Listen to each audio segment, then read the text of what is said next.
लाल की जय। आनंद कंद भगवान की जय। श्री राम जी की जय। जय जय श्री राधे। निजानंद को सुमिर के सदगुरु का कर ध्यान। सुंदर साथ के चरण में दास करे प्रणाम। प्रणाम करूँ सब साथ को धन चरणों में शीस। दास जानी दया करो बुद्धि देव बख्शीस। बोले श्री कृष्ण कन्हैया लाल की जय।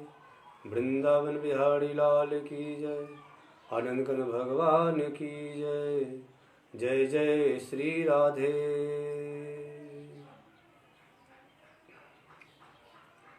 कथा प्रारंभ होत है, सुनहु वीर छत्रसाल।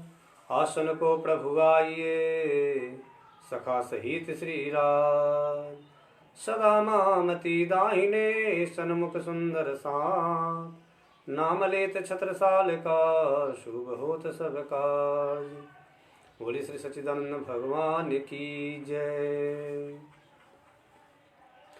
नमो विज्ञान रूपाय परमानंद स्वरूपिणे, कृष्णाय गोपीनाथाय गोविंदाय नमो नमः।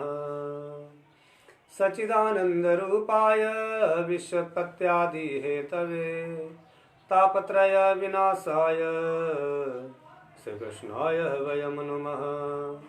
श्री कृष्ण परमानंदम पुरुषोत्तम सतपते, माया अंधकार मारतंड ममुद्धारं भवार्णवात्। चिदादित्यं किशोरांगं परेधामनि विराजितं, स्वरूपम् आनन्दं निर्विकारं सनातनम्।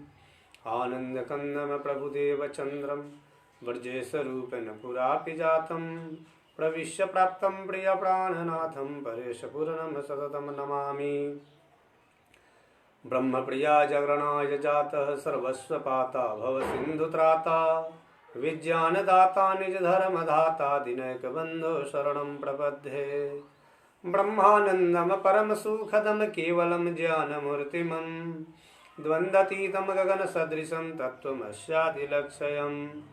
एकमनित्यं विमलमचलं सर्वदा साक्षिरूपं, भवातीतं त्रिगुणरहितं सद्गुरु तन्नमामि। गुरुर्ब्रह्मा गुरुर्विष्णु गुरुदेवो महेश्वर, गुरु साक्षात् परमं ब्रह्म तस्मै श्री गुरुवे नमः। अखण्डमण्डलाकारं व्याप्तमेन चराचरं, तत्पदं दर्शितं येन तस्मै श्री गुरुवे नमः। तस्मै श्री गुरुवे नमः। बोले श्री सच्चिदानंद गुरुदेव की जय। धाम के धनी की जय। आनंद कंद भगवान की जय। जय जय श्री राधे। आप सभी भगवत प्रेमी सज्जन वृंद का इस भागवत कथा में हार्दिक अभिनंदन है, स्वागत है, वंदन है। और आप सबों को रामनवमी की ढेर सारी शुभकामनाएं। जय श्री कृष्ण, जय श्री राधे। आइए सबसे पहले थोड़ा सा गुणगान गुरु जी का, प्रभु का, उसके बाद कथा प्रारंभ करते हैं।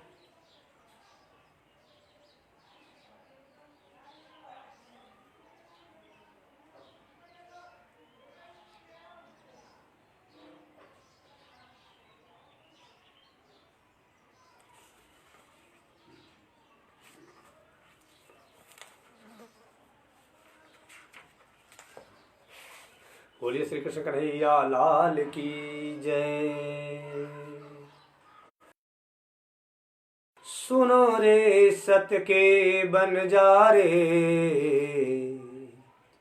एक बात कहूँ समझाई, एक बात कहूँ समझाई। या फंदबाजी रची माया की, तामे हर कोई रहे और झाई। एक बात कहूँ समझाई, एक बात कहूँ समझाई।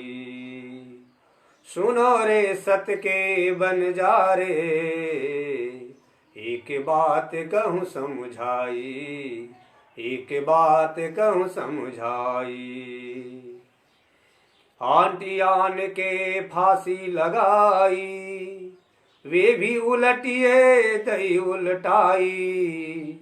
बंद पर बंद दिए विध विध के, सो खोली किन्हू न जाई। एक बात कहूँ समझाई, एक बात कहूँ समझाई। सुनो रे सत के बनजारे,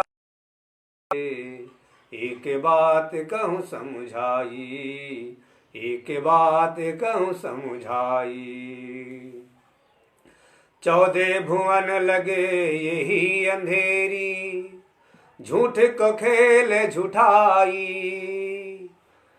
प्रगट नास व्यास पुकारे, प्रगट नास व्यास पुकारे। सुखदेवन साख पुड़ाई, एक बात कहूँ समझाई, एक बात कहूँ समझाई। सुनो रे सत के बनजारे, एक बात कहूँ समझाई, एक बात कहूँ समझाई। लोक लाज मर्यादा छोरी, तब ज्ञान की पदवी पाई। लोक लाज मर्यादा छोरी, तब ज्ञान की पदवी पाई। एक आग ज्यों छूटी बुझाई, एक आग ज्यों छोटी बुझाई। त्यों दूजी मोटी लगाई, एक बात कहूँ समझाई, एक बात कहूँ समझाई। सुनो रे सत के बनजारे, एक बात कहूँ समझाई, एक बात कहूँ समझाई। कोट सेवक करो नाम निकालो, इष्ट चलाओ बड़ाई। कोट सेवक करो नाम निकालो, इष्ट चलाओ बड़ाई। सेवा कराओ सतगुरु कहलाओ, सेवा कराओ सतगुरु कहलाओ। पर अलख न देवे लखाई, एक बात कहूँ समझाई, एक बात कहूँ समझाई। सुनो रे सत के बनजारे, एक बात कहूँ समझाई, एक बात कहूँ समझाई। अब छोड़ो रे गिमान ज्ञान गुमान को, यही खाड़ बरी भाई। एक डारी त्यों दूजी भी डारो, जलाए दो चतुराई। एक बात कहूँ समझाई, एक बात कहूँ समझाई। महामत कहे सावचेत होइयो, मिल्या है अंकुरो भाई। झूठी छूटे साची पाइए, झूठी छूटे साची पाइए। सतगुरु लीजे रिझाई, एक बात कहूँ समझाई, एक बात कहूँ समझाई। सुनो रे सत के बनजारे, एक बात कहूँ समझाई, एक बात कहूँ समझाई। बोले श्री सतगुरु जी महाराज की जय। जय जय श्री राधे। इस भजन में कहा गया है कि हम सब इतने न बंद पर बंद लगा के रखे हैं, और यहाँ के वैदिक मार्ग को जानने वाले लोगों ने भी इतने न गांठ पर गांठ लगा के रखे हैं कि इससे जीव निकल नहीं पाता है और अपने आत्म स्वरूप को पहचान नहीं पाता है, अपने असली गति परमात्मा तक पहुंच नहीं पाता है। ये कर्मकांड का इतना बड़ा विस्तार है कि इससे निकल के हम सब सच्चिदानंद तक पहुंच ही नहीं पाते हैं। भागवत गीता में भगवान ने कहा कि मुझे कौन प्राप्त करेगा? जो इन तीनों गुणों का उल्लंघन कर देगा, जो इन कर्मकांड के बंधनों से उपरत हो जाएगा, वो मुझे प्राप्त करेगा।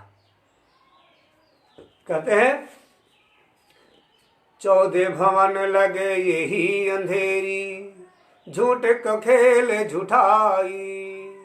मैंने कथा में कल परसों भी सुनाया था कि विश्व कैसे बना, संसार कैसे बना। तो सत परमात्मा से असत जगत की उत्पत्ति हुई है, यानी सत परमात्मा का उल्टा प्रतिबिंब पड़ा है यह सत जगत। और इसी में नाना प्रकार के हम लोग पूजा पाठ व्रत उपवास इत्यादि रोज करते रहते हैं। यानी ये जगत झूठा, ये जगत के जितने कार्य ब्रह्म है, कार्यकर्ता देवी देवता, ये सब भी झूठ है, क्योंकि इनकी वास्तविक सत्ता नहीं है। मैंने परसों ही सुनाया था कि महाप्रलय आएगा तो ये सब नष्ट हो जाएंगे। और अब इसमें असत से सत की ओर जाने का प्रयास किए वेद व्यास जी महाराज, और वो सत्य में प्रवेश कर गए। फिर उनके पुत्र सुखदेव जी महाराज हुए, जिन्होंने पूरा खोल कर रख दिया भागवत महापुराण में कि पूरा नारायणी सृष्टि असत्य है, इसमें सत्य वस्तु कुछ भी नहीं है। जिसको परमात्मा माने बैठे हो इन देवी देवताओं को, इन लोक परलोक में जाने की कामना करते हो, मरने के बाद ये जग कराएंगे तो वो मिलेगा, वो पूजा करेंगे तो वो मिलेगा, ये दान करेंगे ये मिलेगा, तो ये सब इस लोक के लिए ही है। परलोक में इस सब का कोई फल नहीं है। परमात्मा यानी जो हम आत्मा है, हमारे स्वामी सच्चिदानंद के पास इसका कोई मतलब ही नहीं है। अब वहां उस परलोक यानी अपने आत्मा के निज धाम की तरफ जाने के लिए आपको क्या करना होगा? लोक लाज मर्यादा छोरी, तब ज्ञान की पदवी पाई।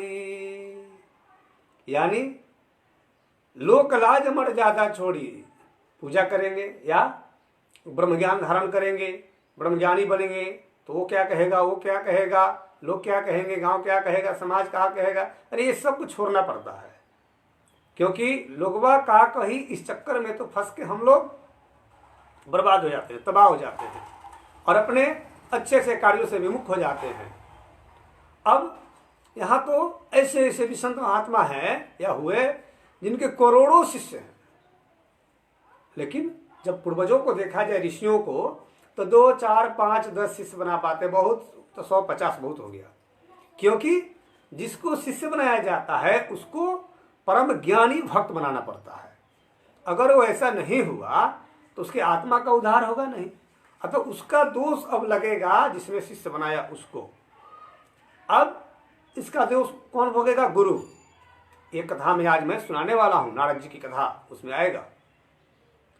तो यहां कहा इस पद में, कोट सेवक करो नाम निकालो, इष्ट चलाओ बड़ाई, सेवा कराओ सतगुरु कहलाओ, परे अलखन देवे लखाई, एक बात कहूं समझाई। अपने किसी भी देवता को पकड़ लिए, अरे इससे बड़ा कोई नहीं है, और कोई एक विशेष ज्ञान प्राप्त कर ली, इससे आगे कुछ नहीं है, ऐसा लोग मान लेते हैं। ऐसा नहीं है। वेद समुद्र है और परमात्मा महासागर है। परमात्मा को महासागर से भी तुलना की जो कम है। कहते हैं करोड़ों सेवक बना लो, करोड़ों शिष्य बना लो, और नाना प्रकार के देवी देवता की साधना को सिद्ध करके खूब चमत्कार दिखा लो, खूब सेवा कराओ, सतगुरु कहला लो, ये आसान बात है। लेकिन परे अलखन देवे लखाई, एक बात कहूं समझाई। लेकिन जो अलख परमात्मा है, जो प्रकृति से परे सच्चिदानंद, उसको नहीं दिखाया, उसका बोध नहीं कराया, उसका ज्ञान नहीं कराया, तो गुरु सतगुरु बनने से फायदा क्या? क्योंकि आप अपने शिष्य को तो भटका दिए, आप अपने शिष्य को भटका दिए, खुद भटके हो, शिष्यों को भी भटकाए। तो महामति प्राणनाथ जी कहते हैं, अब छोड़ो रे मान गुमान ज्ञान को, यही खाड़ बड़ी भाई। महामति प्राणनाथ जी कहते हैं कि इस अभिमान गुमान को छोड़ दो कि मैं बहुत बड़ा विद्वान हूं, बहुत ज्ञानी हूं। जब तक ब्रह्म का साक्षात्कार नहीं हुआ तब तक कुछ नहीं हो। और ये गुमान जो आ गया ये बहुत बड़ी खाई के समान है। अहंकार, अहंकार जो है मनुष्य के अंदर बहुत बड़ी खाई है, इसमें गिरने के बाद आदमी निकल नहीं पाता है। तो परमात्मा रूपी बीज को अंकुरित करने के लिए आपको भागवत का अध्ययन करना होगा। मान लो कि हम भागवत कथा कहीं सुनने गए और हम अपने पढ़े ही नहीं, तो हमको कैसे पता चलेगा कि महात्मा जी ने सही बताया कि गलत बताया, क्या सही कहा क्या गलत कहा। लेकिन यहाँ पर एक क्या देखते हैं, भेरी चाल, कि जिधर सब लोग जा रहे हैं उधर लोग भागते चले जा रहे हैं, ये नहीं सोचते कि सही क्या है गलत क्या है। लेकिन देखा जाता है कि उसने कहा कि अरे वो गुरुजी बहुत बढ़िया है, और गुरुजी की तरफ भाग चले। किसी ने कहा अरे गोविंद महाराज बहुत अच्छा ही है, और उधर ही भाग चले। अरे किसी के पास भी जाते हो तो पहले अपने कुछ अध्ययन करो, अध्ययन करो ग्रंथों का, और अध्ययन करने के बाद आपको पता चलेगा। या सत्संग में जो जाते हो, श्रवण करते हो, कहीं भी टेलीविजन पर भी कथा सुनते हो, तो जिस कथा को सुन रहे हो उसका ग्रंथ रखो अपने पास, और किस अध्याय से वो क्या कह रहे हैं, कितना सही कितना गलत कहे, उसमें देखो, तब आपको पता चलेगा कि क्या सही है क्या गलत है। अब अपने से सब ज्ञान नहीं होता, तो कोई तत्वज्ञानी गुरु होना चाहिए जो आपको मार्गदर्शन करावे। तो आप जब इसमें थोड़ा सा आधा घंटा 1 घंटा रोज समय लगाओगे तो आपको उतना बोध हो जाएगा कि सही गलत सत असत का पहचान कर सकते हो, या कोई कुछ गलत करता है या किसकी पहुंच कितनी है, कितना ज्ञान किसके पास है, इसका बोध हो जाएगा आपको। तब जाके आप सही गलत की पहचान कर पाओगे। अन्यथा कितने लोग तो कहते नहीं परमात्मा निराकार है, तो किसी ने कहा है साकार है, किसी ने कहा नहीं ओमकार परमात्मा है, तो किसी ने कहा है मेरी तो गायत्री परमात्मा है, तो किसी ने कहा मेरा निराकार परमात्मा है, तो किसी ने कहा मैं तो प्रकृति को मानता हूँ, तो किसी ने कहा मैं पुरुष को मानता हूँ। यानी नाना प्रकार के एकम सत विपड़ा बहुधा वदंती, और ये जितने भी नाम रूप हैं ये सब असत्य हैं। महाप्रलय में सब नष्ट हो जाएंगे। कोई प्रकृति को पूजे, कोई पुरुष को पूजे, कोई ओमकार को पूजे, कोई गायत्री को पूजे, कोई ब्रह्मा विष्णु महेश को पूजे, कोई नारायण को पूजे, ये सब महाप्रलय आने पर तिरोहित हो जाते हैं, और ये सब अपने मूल सत अव्याकृत अक्षर ब्रह्म यानी भगवान श्री कृष्ण में विलीन हो जाते हैं। नारायण विष्णु महानारायण ये तीनों अलग अलग हैं, इन सबसे पहले भगवान श्री कृष्ण अपने परमधाम में विराजते हैं। अब मैंने क्या सही कहा क्या गलत कहा कैसे जानोगे? तो आप क्या करो, एक ब्रह्म वैवर्त पुराण ले लो। कौन सा? ब्रह्म वैवर्त पुराण, 200-250 रुपये मिल जाएगा गीता प्रेस की, और उसको पढ़ना शुरू करो। इससे क्या होगा कि उसमें ब्रह्म का निरूपण किया गया है। बाकी जितने ग्रंथ पढ़ोगे, शिव पुराण पढ़ोगे तो शिव जी परमात्मा हो जाएंगे, ब्रह्म पुराण पढ़ोगे तो ब्रह्मा जी परमात्मा हो जाएंगे, विष्णु पुराण पढ़ोगे तो विष्णु जी परमात्मा हो जाएंगे, यानी जो ग्रंथ पढ़ोगे उस वही परमात्मा हो जाएंगे। लेकिन इन सभी ग्रंथों में अविनाशी अक्षर ब्रह्म और अक्षरातीत परमात्मा की चर्चा है। लेकिन अब आपको चूंकि धर्म ग्रंथ का अध्ययन किए नहीं स्कूल में जाके, तो जल्दी समझ में नहीं आएगा। तो मैं बता देता हूँ आपको। जैसे भागवत गीता पढ़ोगे तो 15वां अध्याय में आपको 6 अक्षर अक्षरातीत 3 पुरुष का वर्णन है। शिव पुराण पढ़ोगे तो उसमें 22वीं संहिता में 6 अक्षर उत्तम पुरुष का वर्णन है। उसी तरह जो भी ग्रंथ पढ़ोगे तो उसमें सृष्टि की उत्पत्ति स्थिति प्रलय पढ़िएगा। अब उसमें ये पता चल जाएगा कि सृष्टि की उत्पत्ति स्थिति प्रलय किसने किया, यानी कौन करता है ये। तो जो सृष्टि की उत्पत्ति के पूर्व था, अभी भी है, और जो बाद में भी रहेगा वो परमात्मा होता है। उसी को सनातन कहते हैं। अब उस सनातन कौन? तो सभी ग्रंथों में लिखा है सनातन अक्षर ब्रह्म को कहा जाता है, अविनाशी अक्षर ब्रह्म को कहा जाता है, और उससे परे परब्रह्म सच्चिदानंद अक्षरातीत परमात्मा है।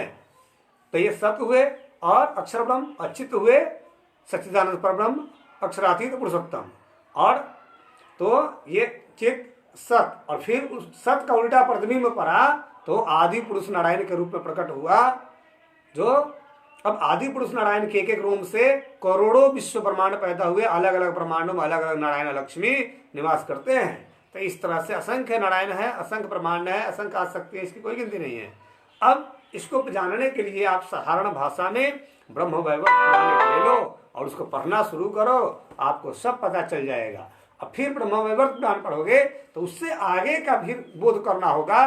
तो मैं बताऊंगा, पूछोगे आप समय पर तो मैं बताऊंगा कि उसके आगे अब क्या पढ़ो, ताकि उसके आगे का ज्ञान मिल जाए।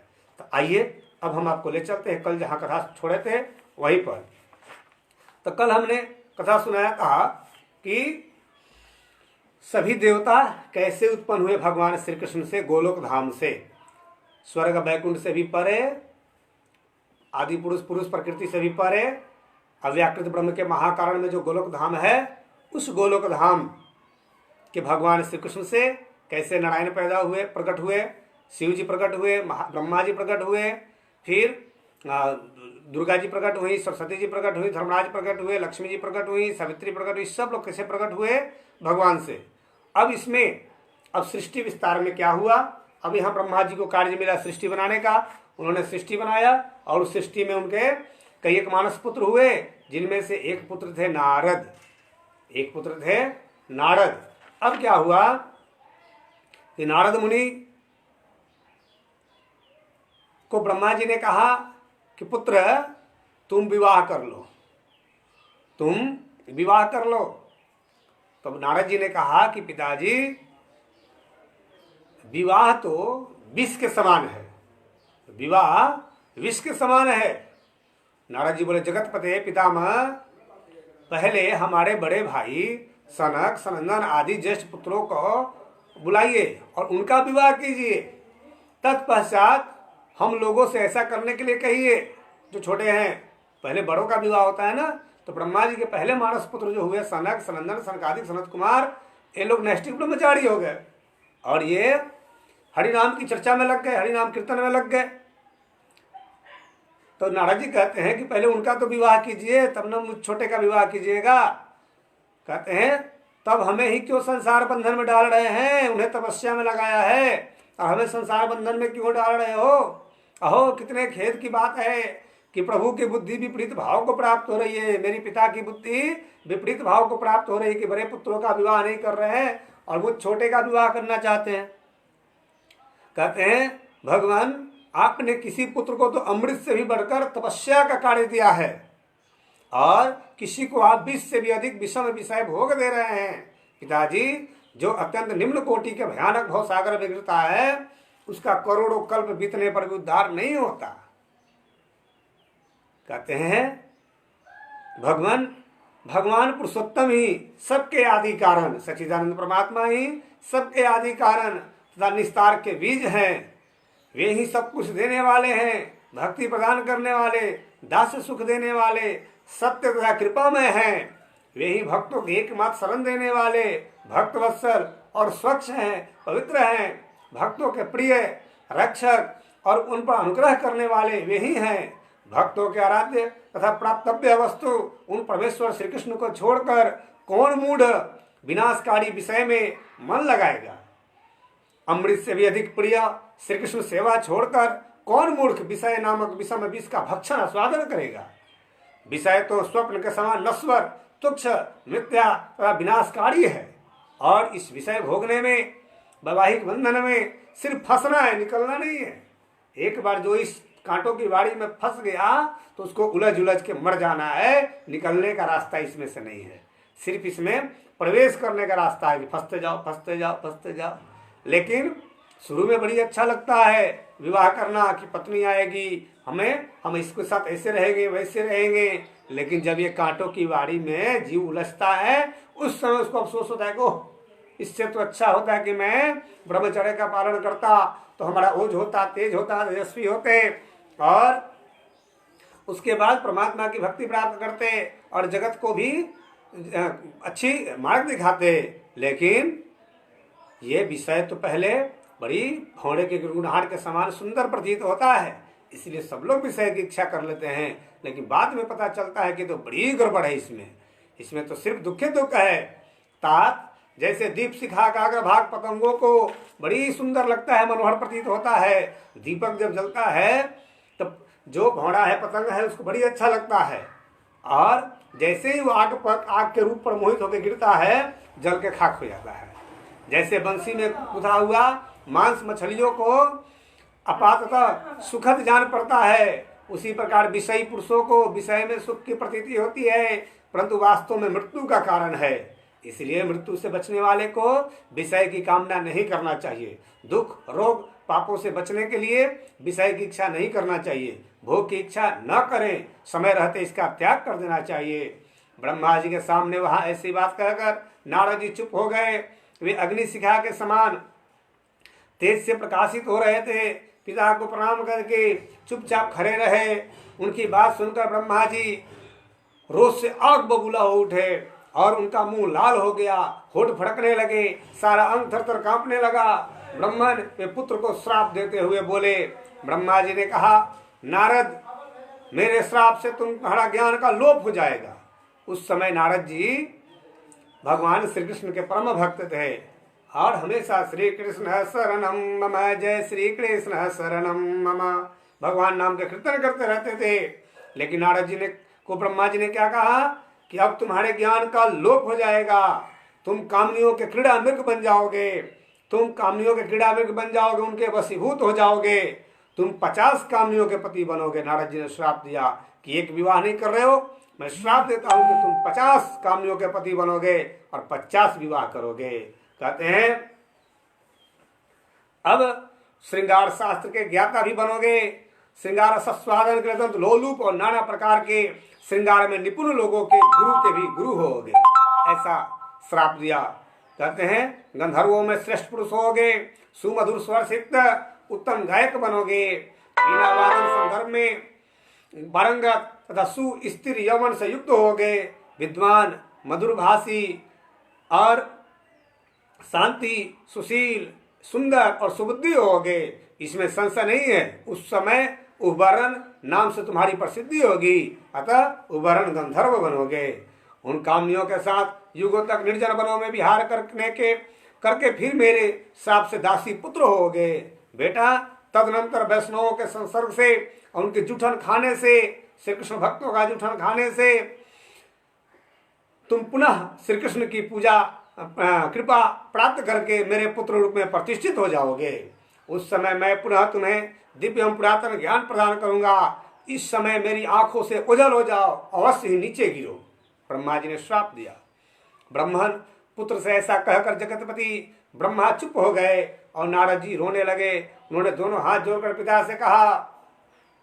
नारद बोले, तात तात जगत गुरु, आप अपने क्रोध को रोकिए, आप सृष्टा हैं, तपस्वियों के स्वामी हैं। अहो, मुझ पर आपका यह क्रोध अकारण ही हुआ है। विद्वान पुरुष को चाहिए कि वह कुमारगामी पुत्र को श्राप दे अथवा दंड दे। आप पंडित होकर तपस्वी पुत्र को श्राप देना कैसा उचित मानते हैं? ब्राह्मण, जिन जिन योनियों में मेरा जन्म हो, भगवान की भक्ति मुझ पर मुझे कदापि न छोड़े, ऐसा वर प्रदान कीजिए। जगत सृष्टा का ही पुत्र क्यों न हो, यदि भगवान श्री हरि के चरणों में उसकी भक्ति नहीं है तो वह भारत भूमि में सुअर से भी बढ़कर अधम है। यानी ब्रह्मा जी का ही पुत्र क्यों ना हो, अगर वो भगवान की भक्ति से हीन है, भगवान के चरणों की सेवा नहीं करता, तो भारत भूमि में सुअर से भी बढ़कर नीच है। जो अपने पूर्व जन्म का स्मरण रखते हुए श्री हरि के भक्ति से युक्त होता है, वह सुअर की योनियों में जन्म ले तो भी श्रेष्ठ है, क्योंकि उस भजन रूपी कर्म से वह गोलोक में चला जाता है। जो गोविंद के चरणार बिंदों की भक्ति रूप मनवांछित मकरंद का पान करते रहते हैं, उन वैष्णवादि के स्पर्श से सारी पृथ्वी पवित्र हो जाती है। पितामह, पापी लोग स्नान करके तीर्थों को जो पाप देते हैं, अपने उन पापों का भी प्रक्षालन करने के लिए सब तीर्थ भगवान श्री कृष्ण के भक्तों का, महात्माओं का स्पर्श प्राप्त करना चाहते हैं। अज्ञानी लोग जाते हैं तीर्थ में अपना पाप कटाने। और तीर्थ क्या कहते हैं कि कोई श्री कृष्ण का भक्त, कोई श्री कृष्ण का अनन्य भक्त मुझ में आकर श्री कृष्ण नाम का स्मरण करते हुए, जप करते हुए मुझ में स्नान कर लेता तो हमारा पाप समाप्त हो जाता। यानी तीर्थ भी पापी हो जाते हैं। कैसे? सब पापी जाकर उनमें स्नान करते हैं, वहां पर अपना पाप छोड़ के आते हैं। अब तीर्थों का पाप कौन धोएगा? तो धरती पर आने से पहले, सृष्टि बनने से पहले तीर्थों ने भगवान श्री कृष्ण से पूछा था, गंगा आदि देवियों ने पूछा था कि प्रभु, हम धरती पर जाएंगे तो सब पापी हम में स्नान करके अपना सारा पाप छोड़ देंगे और पाप के बोझ से इतना बोझिल हो जाएंगे हम कि उस समय पापों को वहन करना बड़ी कठिन हो जाएगा। अतः हम लोगों का पाप कैसे समाप्त होगा, इसका भी कोई उपाय कर दीजिए। तब भगवान श्री कृष्ण ने कहा था कि आप लोगों के यहाँ हमारे अनन्य भक्त भी आएंगे, जब जब हमारे अनन्य श्री कृष्ण भक्त मेरे ही नाम का जप स्मरण तप पूजा ध्यान करने वाले आपके अंदर स्नान करने आएंगे, उनके स्पर्श से आपका सारा पाप समाप्त हो जाएगा। बोलिए श्री कृष्ण कन्हैया लाल की जय। क्योंकि उनके हृदय में मैं वास करता हूं। अहो, नारद जी कहते हैं कि भारतवर्ष में श्री हरि का, श्री कृष्ण का मंत्र उपदेश देने और लेने मात्र से कितने ही मनुष्य अपने करोड़ों पूर्वजों के साथ मुक्त हो गए। जैसे ही श्री कृष्ण मंत्र की दीक्षा कोई लेता है तो उसके करोड़ों पूर्वज मर के नरक में अगर पड़े हो बिना भजन किए, उन सब का उद्धार कर दिया जाता है, और जो दिया उसको भी ये फल होता है। मंत्र ग्रहण करने मात्र से मनुष्य करोड़ों जन्मों के पाप बंधन से मुक्त हो जाता है। कहते हैं स किम गुरु स किम तातः स किम स्वामी स किम सुतः अया श्री कृष्ण पदाम भोजे भक्तिम दातु मनीश्वर। कहते हैं कि जो गुरुपुत्रों, कहते हैं कि पुत्र वही है, गुरु वही है, स्वामी वही है जो श्री कृष्ण भक्ति प्रदान करे, श्री कृष्ण के चरणों की भक्ति दे। अगर नहीं देता है तो अलग है, यानी वो इस योग्य नहीं है, वो पद पाने लायक नहीं है।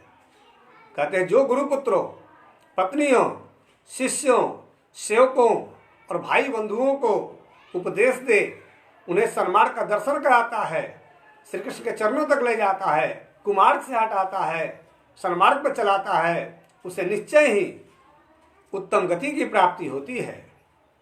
परंतु जो शिष्यों को, पत्नियों को, सेवकों को, भाई बंधुओं को, गुरुपुत्रों को, अपने पुत्रों को असन्मार्ग का दर्शन कराता है, कुमार्ग पर चलने के लिए प्रेरित करता है, वह तब तक कुंभीपाक नरक में वास करता है जब तक सूर्य और चंद्रमा का अस्तित्व रहता है।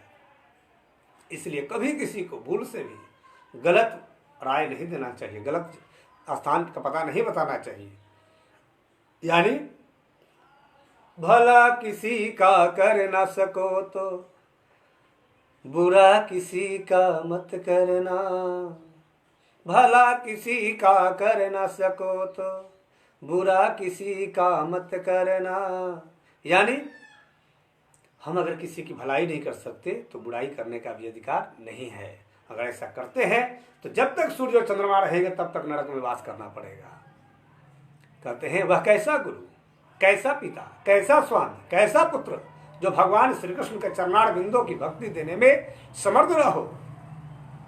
स किम गुरु स किम तातः स किम स्वामी किम सुतः अया श्री कृष्ण पदम भोजे भक्ति दातुम ईश्वरः। जाति स्मरो हरे भक्ति युक्ता सुकर्यो निषु जने लभते सा प्रसवी गोलोकम याति कर्मणः। गोविंद चरणं भोज भक्ति मात्विकं पिपिप्सितं पीबतां वैष्णवादीनां स्पर्शपूता वसुंधरा। तीर्थानि स्पर्शमिच्छन्ति वैष्णवानां पितामह पापानां पापी दत्तानां छालयाना यात्मनामपि। जो जाति बंधनों से मुक्त हो, हरि भक्ति युक्त हो, जाति में निम्न जाति का हो, कोई शुकर ही क्यों न बन गया हो, लेकिन भगवान की भक्ति अगर वो करता है तो उसको गोलोक धाम भगवान श्री कृष्ण का धाम प्राप्त होता है। जो गोविंद के चरणार बिंदों की सेवन करता है, उनका रसपान करता है, उनके भक्ति का रसपान करता है, उस भक्त के स्पर्श से सारे तीर्थ पवित्र हो जाते हैं। ऐसा नारद जी कहते हैं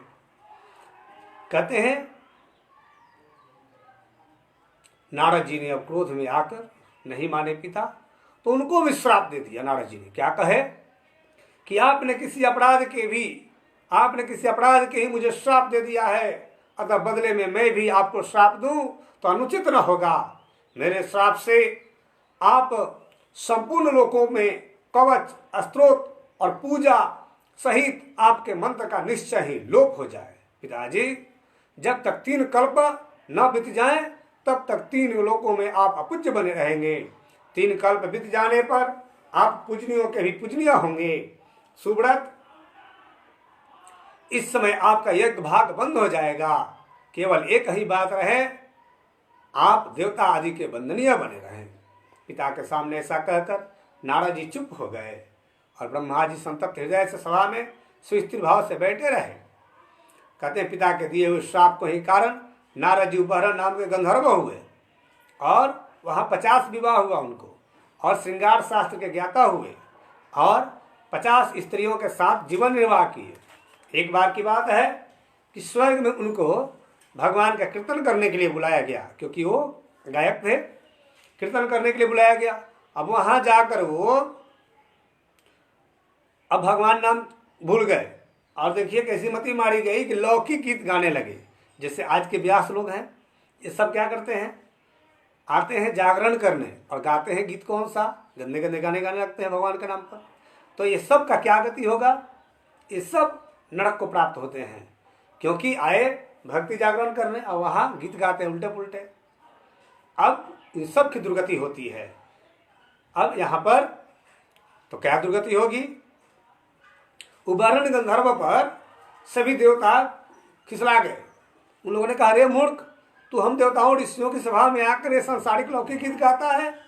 अतः जा, तेरी बुद्धि नीचों किसी है, अतः तू नीच योनि में जन्म ले। तीसरे जन्म में नारद जी क्या हो गए, दासी के पुत्र हुए, दासी के पुत्र हुए। अब दासी पुत्र होकर उस समय जब 5 साल के थे तो उस समय उनके गांव में कुछ संत महात्मा श्री कृष्ण भक्त बरसात के महीने में चातुर्मास्य करने के लिए आकर रुक गए। अब इनको उन ब्राह्मणों के, उन ज्ञानी पुरुषों के, श्री कृष्ण भक्तों की सेवा में लगा दिया गया। दासी के पुत्र थे। अब दिन रात इनकी सेवा में रहते, इनके साथ रहते और इनके बर्तनों का जूठन खाने लगे और संतों का सेवा करते करते इनका जूठन खाते खाते धीरे धीरे इनकी बुद्धि शुद्ध हो गई, निर्मल हो गई, जैसा कि ब्रह्मा जी ने कहा था। अब जब इनकी बुद्धि शुद्ध हो गई, उसके बाद जब जाने का समय हुआ तो इनके विनम्र स्वभाव, बहुत अच्छे स्वभाव के बालक थे वो, निम्न कुल में जन्म हुआ था, लेकिन स्वभाव इन ऋषियों के संग से एकदम महान बन गया। अब ऋषियों ने देखा कि इस बालक में सभी सद्गुण विद्यमान है, अतः जाते जाते श्री कृष्ण मंत्र की दीक्षा दे गए उस बालक को।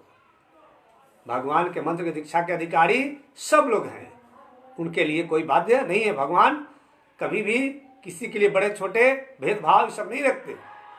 अगर ऐसा होता तो सूर्य देवता किसी के घर, ब्राह्मण के घर ज्यादा रोशनी देते, अशुद्ध के घर कम देते, लेकिन ऐसा नहीं होता है। भगवान के यहाँ कोई भेदभाव नहीं है। कहते हैं अब उसके बाद एक दिन की बात है कि जब वे लोग जाने लगे तब इन्हें ढेर सारा आशीर्वाद दे गए और उन सब के चले जाने के बाद एक दिन की बात है कि नारद जी की माँ, जब दासी पुत्र बने थे, इनकी माँ जो है दूध दूहने के लिए जा रही थी, तब तक सांप ने डस लिया, उसकी मृत्यु हो गई। अब 5 साल का ये बालक अब क्या करे, लेकिन 4 महीने जो भागवत कथा श्रवण किया था, बहुत ज्ञान हो गया था इसको। अब माँ के मर जाने पर अकेला हो गया, अकेले बालक को कौन पूछे। अब वो ज्ञान जो प्राप्त किया था उसके हिसाब से मथुरा वृंदावन को चला गया, मधुबन को चला गया और वहाँ जाकर यमुना जी में स्नान करता 3 समय, और जो कुछ जंगली फल मूल मिल जाता उसी का सेवन करता और वही भगवान को भी अर्पण करता और अपने भी वही ग्रहण करता वह बालक, और लगा श्री कृष्ण मंत्र का जाप करने, आसन लगा के, ध्यान लगा के श्री कृष्ण के नाम का जप करने लगा। जपते जपते जपते एक दिन भगवान श्री कृष्ण के बाल रूप का दर्शन हुआ आकाश में, और जैसे इन्होंने आंख खोला, भगवान का दर्शन किया, प्रणाम ही किया, तब तक वो स्वरूप पुनः अंतर्ध्यान हो गया। अब ये बालक रोने लगा। जब रोने लगा तब उसके बाद में आकाशवाणी हुई कि हे बालक, तू खेद मत कर, अगले जन्म में मैं तुझे साक्षात मिलूंगा। अभी तुझमें विश्वास पैदा करने के लिए हमने अपना स्वरूप दिखलाया है, जिससे कि तेरी आस्था बढ़ जाए। अब भगवान श्री कृष्ण की आकाशवाणी से बालक को बड़ी संतुष्टि हुई और घोर तप किया उसने, और भगवान का तप करके अंततोगत्वा उस शरीर का त्याग किया।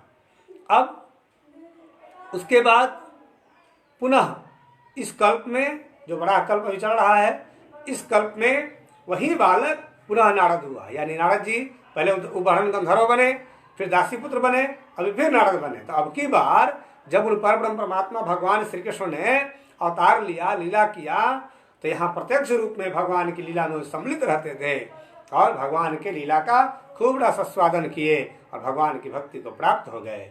बोलिए श्री कृष्ण कन्हैया लाल की जय। आगे सुनिए, अब फिर नारद के रूप में जन्म लिए, तब क्या हुआ? कहते हैं अब जब ब्रह्मा जी के पुत्र रूप में फिर से नारद जी जन्म लिए, तब नारद जी फिर ब्रह्मा जी के पास आए और फिर नारद जी को ब्रह्मा जी ने स्त्री ग्रहण करने के लिए कहा। तो नारद जी ने कहा, तात वही पिता, वही गुरु, वही बंधु, वही पुत्र, वही मेरा ईश्वर है जो भगवान श्री कृष्ण के चरणार बिंदु में सुदृढ़ भक्ति उत्पन्न करा दे।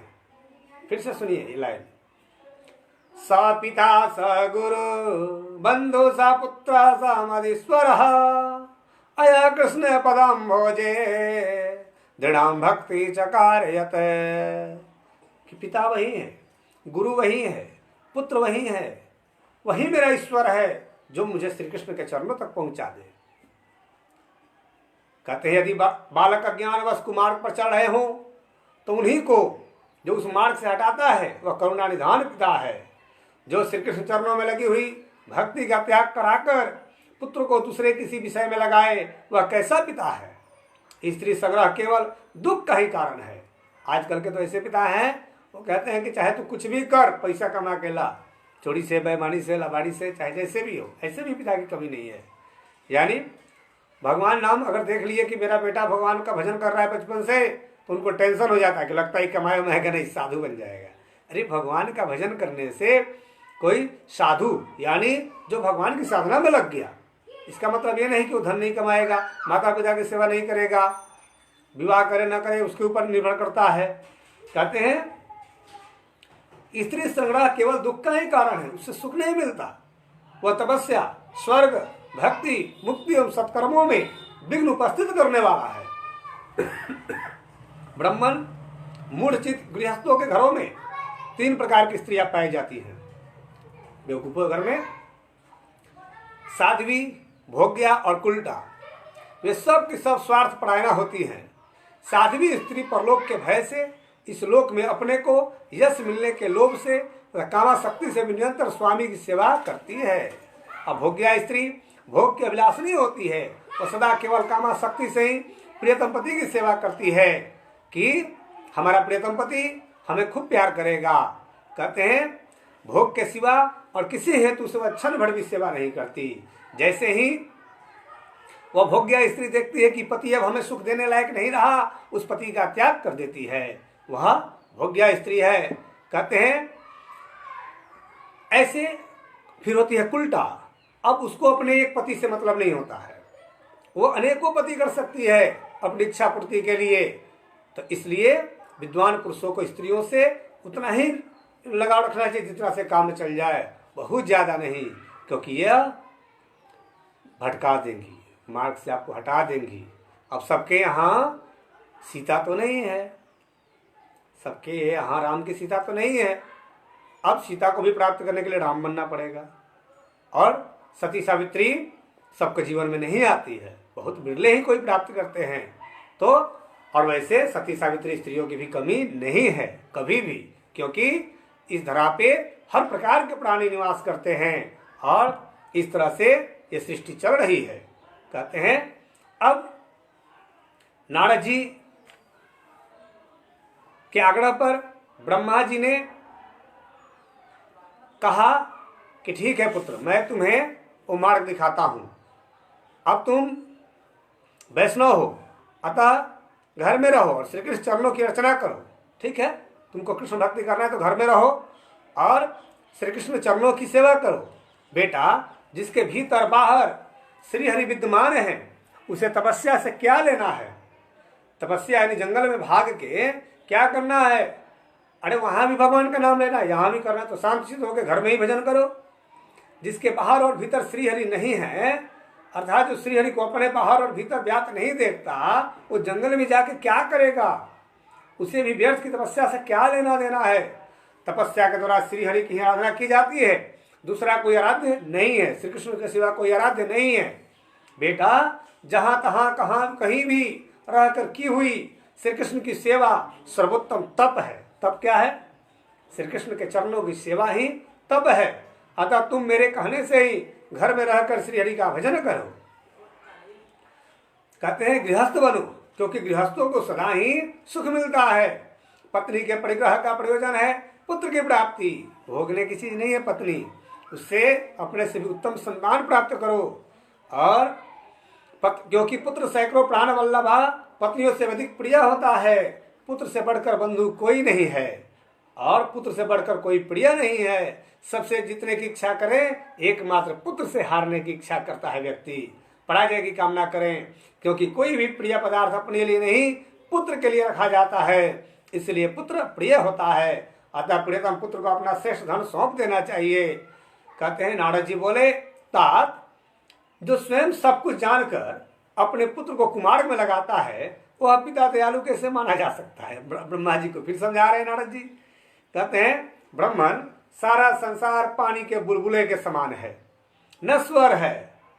सारा संसार पानी के बुलबुले के समान नश्वर है। जैसे जल की रेखा मिथ्या होती है, उसी प्रकार तीनों लोक मिथ्या है। फिर इसमें पुत्र स्त्री कैसे सत्य हो जाएंगे? कहते हैं जिसका मन श्री हरि की दास्ता छोड़कर विषय के लिए चंचल रहता है, उसका दुर्लभ मानव तन व्यर्थ हो गया। कहते हैं भवसागर में कौन किसकी प्रिया है और कौन किसका पुत्र या बंधु है?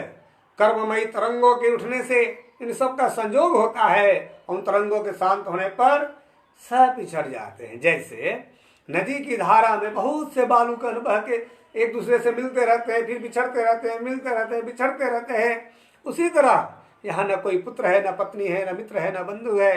ये सब संसार के भवसागर के तरंगे खा खा के एक दूसरे से मिल रहे हैं और फिर समय आने पर बिछुड़ भी रहे हैं। तो जरा अपने आप में चिंतन करके देखो, किसके साथ आप कितना दिन रहोगे? पिता के साथ कितना दिन रहना है? और एक निश्चय कर, मान लो 100 वर्ष आपके पिता जीते हैं, आप 30 साल के हो, कितना दिन रहोगे? अगर आप पिता आपके 60 साल के हो गए हो तो कितना दिन रहेंगे? और ऐसे आजकल की तो आयु हो गई है 60 वर्ष, 60 वर्ष से एवरेज, ज्यादा से ज्यादा 70।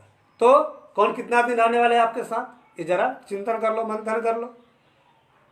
अगर आप 60 वर्ष जीने वाले हो, 100 वर्ष जीने वाले हो मान लो, तो 365 दिन का 1 वर्ष होता है, तो 36,500 दिन जियोगे। 100 वर्ष जियोगे तब। अब उसमें कितना दिन जी लिए हो, कितना बाकी है, सोच लो जरा। अब इसी में दुनिया भर का काम करना है, पत्नी करना है, बेटा बेटी पैदा करना है, सब करना है, और फिर उसको पढ़ाना लिखाना, फंसे जाओ, फिर उसका शादी विवाह करो और फंसे जाओ। यानी सिर्फ फंसना, इसमें निकलना नहीं है। इसलिए जो लोग हो सके, संभव हो सके तो इससे विमुख रहे तो अच्छा है। लेकिन जो एक ही बेटा है जिसका, वो तो कहेगी मेरे बेटा को तो शादी करना है, नहीं तो पोता कैसे होगा, वंश कैसे चलेगा? कहते हैं इस तरह से, कहते हैं कर्ममयी तरंगों के उठने से इन सब का संयोग होता है और फिर एक दूसरे से बिछुड़ जाते हैं। जो सत्कर्म करवाता है वही मित्र है, वही पिता और गुरु है। जो दुर्बुद्धि उत्पन्न करता है वह तो शत्रु है। जो गलत मार्ग दिखाता है वो शत्रु है, उसे पिता कैसे कहा जा सकता है? तात इस प्रकार मैंने शास्त्र के अनुसार वेद का बीज सार्थक तो बताया। यदि आप ध्रुव सत्य हैं तथा मुझे आपकी आज्ञा का पालन करना चाहिए। भगवान पहले मैं नर नारायण के आश्रम पर जाऊंगा, वहां नारायण की वार्ता सुनने के पश्चात पत्नी परिग्रह करूंगा। ऐसा कहकर नारद मुनि पिता के सामने चुप हो रहे। उसी क्षण उनके ऊपर फूलों की वर्षा होने लगी नारद जी पर। बोलिए श्री कृष्ण कन्हैया लाल की जय। क्योंकि इन्होंने परमात्मा के प्रति सत्य वचन कहे।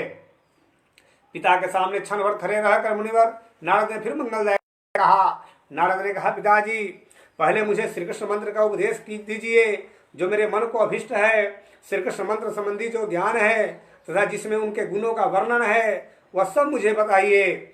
इसके बाद आपकी प्रसन्नता के लिए मैं दान संग्रह करूंगा, क्योंकि मन की इच्छा पूर्ण हो जाने पर ही मनुष्य को कोई काम करने में सुख मिलता है। तो नारद जी के मन की इच्छा क्या थी कि मुझे पहले श्री कृष्ण भक्ति प्राप्त हो जाए। नारद की यह बात सुनकर ज्ञान वक्ताओं में श्रेष्ठ कमल जन्म ब्रह्मा जी बड़े प्रसन्न हुए और अपने पुत्र से इस प्रकार कहे। ब्रह्मा जी ने कहा, वत्स, भगवान शंकर तुम्हारे पूर्वजों के भी पूर्व जन्म के गुरु हैं और हमारे भी पुरातन गुरु हैं। अतः तुम उन्हीं ज्ञानियों के गुरु, कल्याणदाता, शांत स्वरूप शिव के पास जाओ। वही उन पुरातन गुरु से भगवान मंत्र का ज्ञान प्राप्त करके नारायण की कथा वार्ता सुनो और शीघ्र ही मेरे घर लौट आओ। सौनक, ऐसा कहकर तीनों लोगों को धारण पोषण करने वाले ब्रह्मा जी चुप हो गए और नारद मुनि पिता को भक्ति भाव से प्रणाम करके शिवलोक में चले गए। बोले श्री वृंदावन बिहारी लाल की जय।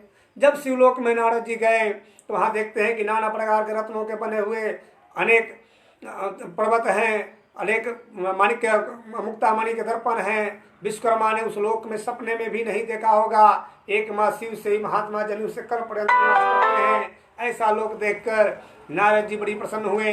नारद जी ने दूर से ही देखा कि सभा मंडप के मध्य भाग में शांत स्वरूप कल्याणदाता एवं मनोहर शिव विराजमान है। उनके 5 मुख 5 चंद्रमाओं के समान आह्लाददायक जान पड़ते हैं।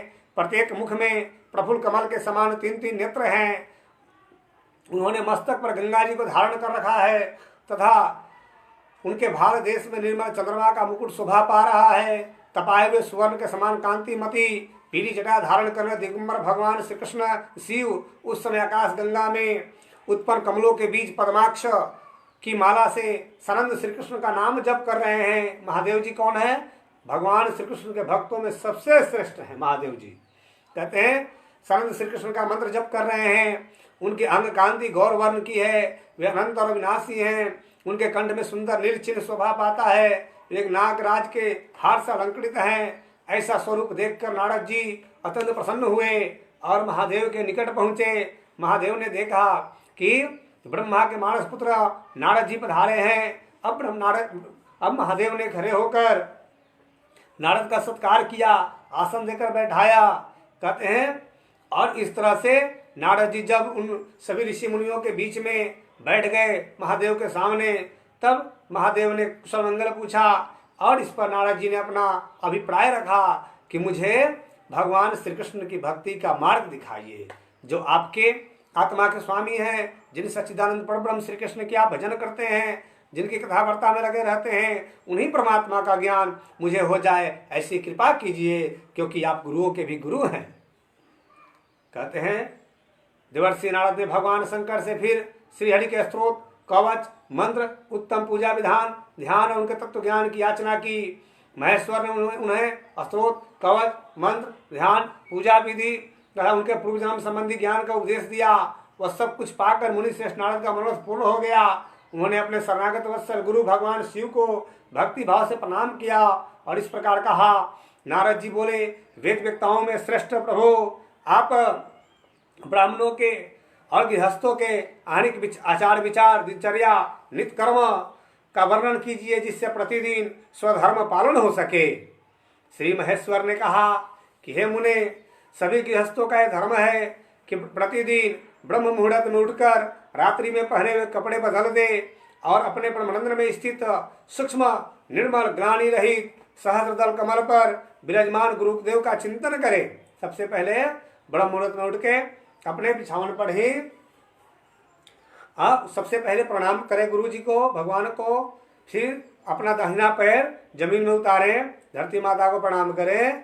इसके बाद आप नित्य क्रिया से निवृत्त होकर वस्त्र इत्यादि सब बदलकर स्नान ध्यान करके फिर आसन लगाकर अपने ध्यान में बैठे। सबसे पहले ये ब्रह्मानंद में सहस्त्रदल कमल पर विराजमान अपने गुरु जी का आप ध्यान करें। लेकिन कुछ लोग गुरु ही नहीं बनाए तो ध्यान किसको करेंगे? तो जो लोग कुछ भी किसी को गुरु नहीं बनाए हों वो महादेव को प्रणाम करेंगे और ध्यान में देखें कि ब्रह्मानंदवर्ती सहस्त्रदल कमल पर गुरु जी प्रसन्नता पूर्वक बैठे हैं, मंद मंद मुस्कुरा रहे हैं। व्याख्या की मुद्रा में उनका हाथ उठा हुआ है और शिष्य के प्रति उनमें उनके हृदय में बड़ा स्नेह है और मुख पर प्रसन्नता छा रही है।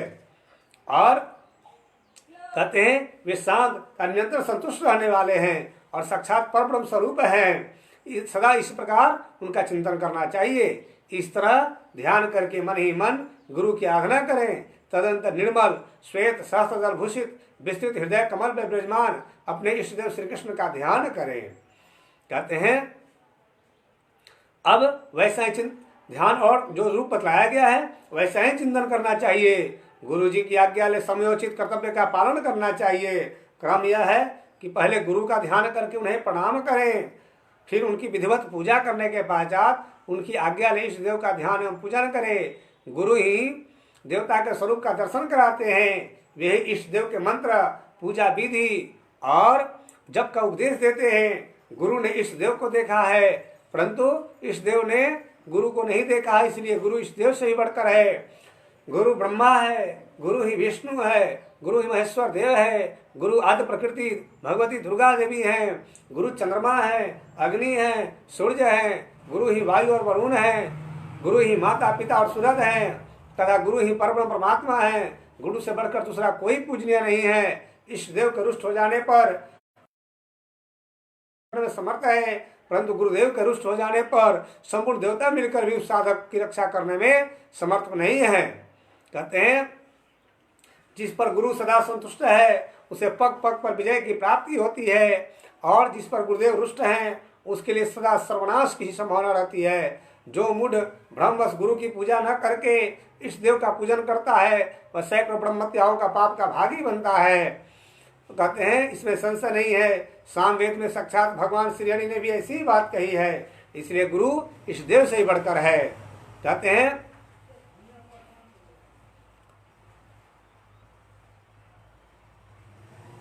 अब गृहस्थों के सदाचार का वर्णन महादेव बता रहे हैं नारद जी को, वो आप सुनिए।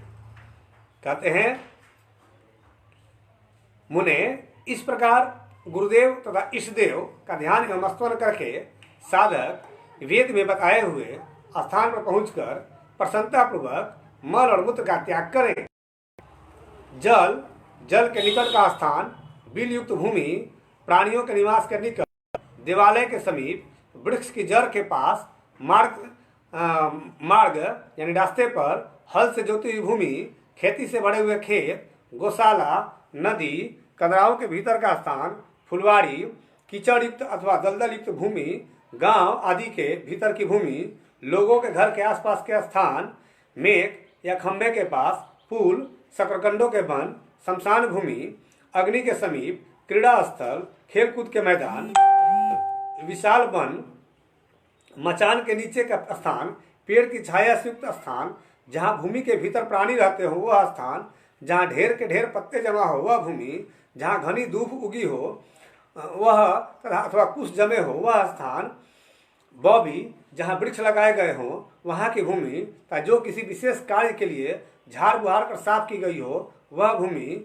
इन सब को छोड़कर सूर्य के ताप से रहित स्थान में गड्ढा खोदकर उसमें मलमूत्र का त्याग करना चाहिए। यानी एक जगह, इन जितने भी नाम सुने आप, इन सब को छोड़कर एक जगह मलमूत्र का त्याग करना चाहिए। दिन में उत्तराभिमुख होकर मलमूत्र का त्याग करना चाहिए, यानी उत्तर मुंह करके, रात में पश्चिम की ओर मुंह करके, और संध्या काल में दक्षिण की ओर मुंह कर रखते हुए मलोत्सर्ग एवं मूत्रोत्सर्ग करना उचित है। मौन रहकर और मलमूत्र त्याग करते समय कभी आवाज न करें, बोले नहीं। लेकिन आजकल तो लोग शौचालय में भी मोबाइल लेके जाते हैं, उसमें भी बात करते हैं, बड़ी दुख की बात है। ये सब शास्त्रविहीन कार्य करने वाले हैं। कहते हैं मौन रहकर जोर जोर से सांस न लेते हुए मल त्याग करें, जिससे उसकी दुर्गंध नाक में न जाए। मल त्याग के पश्चात उस मल को मिट्टी डालकर ढक दें। जैसे बिल्ली भी अपना शौच करती है तो मिट्टी से ढक देती है, तो शिक्षा देती है कि सभी प्राणियों को अगर बाहर शौच जा रहे हैं तो शौच करके मिट्टी से अपने शौच को ढक दें। कहते हैं तदनंतर बुद्धिमान पुरुष गुदा आदि अंगों को शुद्ध करें। कहते हैं पहले ढेले या मिट्टी से गुदा आदि की शुद्धि करें, तत्पश्चात उसे जल से धोकर शुद्ध करें। यानी 3 बार पहले मिट्टी से साफ करना चाहिए, उसके बाद पानी से साफ करना चाहिए। कहते हैं मृतिका जो जल शौच के उपयोग में आता है उसका परिणाम सुनो। मूत्र त्याग के पश्चात लिंग में 1 बार मिट्टी लगाएं और धोएं, फिर बाएं हाथ में 4 बार मिट्टी लगाकर धोएं। तत्पश्चात दोनों हाथों में 2 बार मिट्टी लगाकर धोना चाहिए। लेकिन आज हैंड वॉश आ गया है, तो आप इस सब शुद्धि करके और सीधे लोग साबुन सरफ से अपना धो लेते हैं। समय बदल चुका है, लेकिन किसी तरह पवित्र रहना है आपको। कहते हैं यदि आप भोग करते हैं और उसके बाद शौच करना हो तो उसमें मिट्टी लगाने और धोने की संख्या दूनी करते, अथवा मैथुन के अंदर का शौच मूत्र शौच की अपेक्षा चौगुना होना चाहिए। मल त्याग के पश्चात लिंग में 1 बार, गुदा में 3 बार, बाएं हाथ में 10 बार तथा दोनों हाथों में 7 बार मिट्टी देनी चाहिए। कितने लोगों को तो मैंने देखा शौच से आते हैं और ऐसे ऐसे थोड़ा मिट्टी लगा ले हो गया, फिर उसे धो लेते हैं। लेकिन कम से कम इतना ऊपर से जहां तक पानी की बूंदे जाती है वहां तक बढ़िया से तो 3, 4, 5 बार, 7 बार करके धोना ही चाहिए। कहते हैं 6ठे बार मिट्टी लगाकर धोने से पैरों की शुद्धि होती है।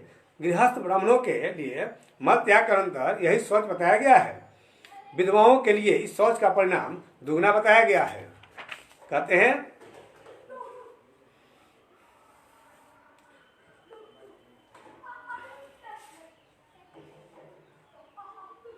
अगर ब्राह्मण भी इस नियम का उल्लंघन करे तो वह अशुद्ध है।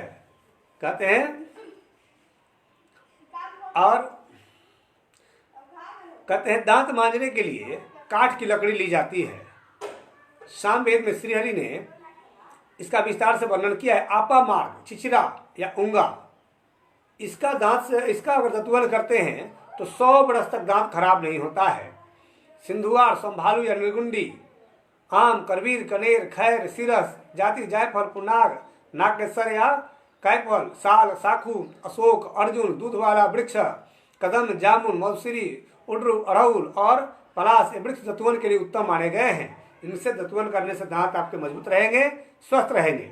वीर, दावदुरु, मंदार यानी अकवन, आक, सेमर, कटीले वृक्ष, लता आदि को त्याग देना चाहिए। पीपल, पियाल, तिंद्रिंडिक यानी इमली, तार, खजूर और नारियल आदि वृक्ष दतुवन के उपयोग में वर्जित है। ये सब दतुवन नहीं करना चाहिए। जिनसे दांतों की शुद्धि नहीं की वह सब प्रकार शौच से रहित है। शौचहीन पुरुष सदा अपवित्र होता है, वह समस्त कर्मों के लिए अयोग्य है। शौचाचार का पालन करके शुद्ध हुआ ब्राह्मण स्नान के पश्चात 2 धुले वस्त्र धारण करके पैर धो आचमन के बाद प्रातः काल की संध्या करे। कहते हैं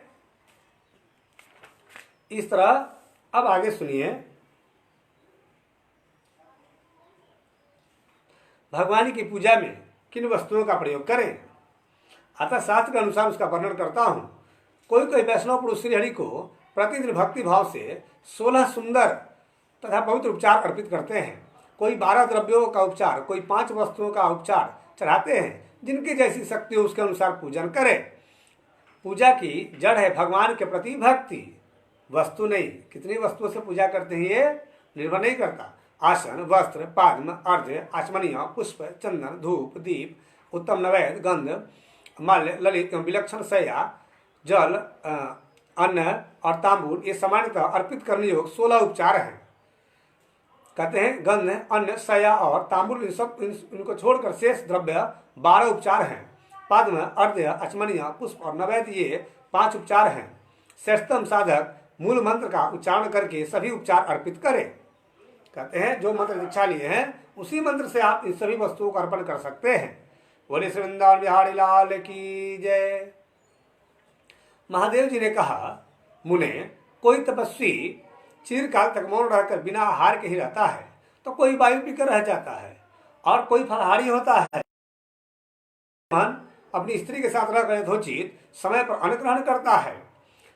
जिनकी जैसी इच्छा होती है वे उसी के अनुसार आहार करते हैं, क्योंकि रुचियों का स्वरूप भिन्न भिन्न प्रकार का होता है। अब गृहस्थों के लिए जो खान पान और हर सन की विधि बताई गई है उसे सुनिए। कहते हैं गृहस्थों के लिए हविष्यान पवित्र शुद्ध सात्विक भोजन ही सदा उत्तम माना गया है। भगवान नारायण का उच्चिष्ट प्रसाद ही उनके अभिष्ट भोजन है। भगवान श्री कृष्ण को भोग लगाकर जो वस्तु भगवान को भोग लगा सकते हैं वही वस्तु हम सबके लिए उत्तम होता है। जो वस्तु भगवान को भोग नहीं लग सकता वो कभी नहीं खाना चाहिए, चाहे कुछ भी हो, वो दूषित है यानी निंदित है। जो भगवान को निवेदित नहीं हुआ है वह अभक्षणीय है। जो भगवान को अर्पित नहीं किया गया वह अन्न विष्टा के समान जल मूत्र के समान है। यानी जो कुछ भी आप घर में भगवान भोजन बनाए, पहले भगवान श्री कृष्ण को भोग अर्पण करें।